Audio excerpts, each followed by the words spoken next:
ဒီဘက်ခေတ်မှာစီးပွားရေးသမားတွေကဗီဒီယိုတွေကိုအားစိတ်ဖန်တီးနေချိန်မှာခရီးတာတွေကစီးပွားရေးတွေစောက်ချလုပ်နေကြပါတယ်တကယ်တော့သူတို့တွေကပြောင်းပြန်နေလုပ်နေရမဟုတ်ပဲအခွင့်အရေးကောင်းကိုမိမိရရအသုံးချနေရပါနောက်ပြီးအဲ့ဒီလိုတွေလုပ်နေလို့သူတို့ဝင်ငွေတွေကပိုတိုးထက်တိုးလာပြီးတော့ကြည့်တဲ့ချမ်းသာသွားတဲ့သူတွေကလည်းမနေမနှောပါပဲကျွန်တော်ကတော့ Creative Bus Game ရဲ့ founder အောင်စုပိုင်ဖြစ်ပြီးတော့ဒီနေ့မှာတော့ခေတ်ကိုမျက်ခြေပြတ်မခံတဲ့သူတွေဘယ်လိုချမ်းသာသွားသလဲဆိုတာပြောပြပေးသွားမှာပါ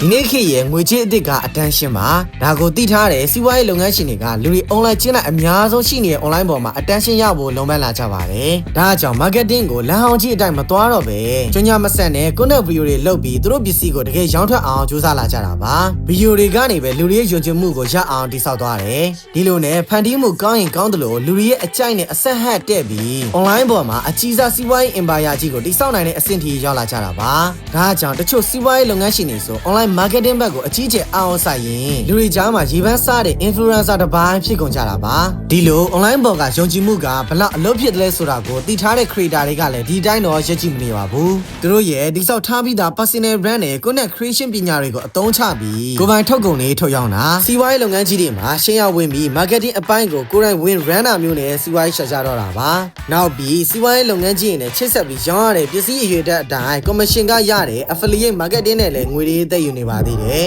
ဒီလိုတွေကြောင့်အခုနောက်ပိုင်းဆိုစီးပွားရေးလုပ်ငန်းရှင်တွေနဲ့ creator တွေတွဲလုပ်တဲ့အလုပ်တွေကိုပုံမြင်လာရတာပါသူတို့တွေကြားမှာတူတာနောက်တစ်ခုလည်းထပ်ရှိနေပါသေးတယ်ဒီလိုအခြေအနေရောက်မလာခင်မှာ quality ကောင်းတဲ့ video တွေနဲ့လူတွေရဲ့ယုံကြည်မှုရလာဖို့ကြိုးစားတိစောက်ကြတဲ့အချက်ပါဒီအတွက်ဆိုရင် idea ကောင်းုံနဲ့တွေမလုံလောက်ပဲအမိုက်စ editing နဲ့ storytelling တွေနဲ့ပေါင်းစပ်နိုင်မှပဲအချိန်တိုအတွင်းခီးပေါက်ပါလိမ့်မယ်ဒါကြောင့်တိတ်ကိုအသုံးဝင်တဲ့ content creation ပညာရက်ကိုတလားတဲ့နဲ့အသက်သင်ချင်းရင်တော့ content creation mini course batch 12ကိုလာမယ့်မေလ17ရက်နေ့မှာဖွင့်လှစ်ပေးတော့မှာပါဒီသင်တန်းကိုဖုန်းတစ်လုံးရှိုံနဲ့တက်လို့ရပြီးကျွန်တော်တို့စီကလူကြိုက်အများဆုံးသင်တန်းပါနောက်ပြီးကျွန်တော်ရဲ့အတွေ့အကြုံတွေအရာမိတ်ဆွေတို့ဘာလိုအပ်နေလဲဆိုတာကိုကောင်းကောင်းသိပါတယ်ဒါကြောင့်ကျွန်တော်နဲ့ရေချင်းရှိရဲ့ instructor တွေကစေနာပပနဲ့သင်ပေးတာဖြစ်လို့မတက်မှာကိုစိတ်ပူစရာမလိုပါဘူးဒီတော့မျက်စိရှိရောက်လာတဲ့အခွင့်အရေးကောင်းတွေကိုမိရရစုပ်ကိုင်နိုင်ဖို့သင်တန်းမှာအမြန်ဆုံးဆင်ပေးထားလိုက်ပါခင်ဗျာထုံးစံအတိုင်းကျွန်တော်ကတော့ Creative Bus Game ရဲ့ founder အောင်စုပိုင်ပါသင်တန်းမှာပြန်တွေ့ကြပါမယ်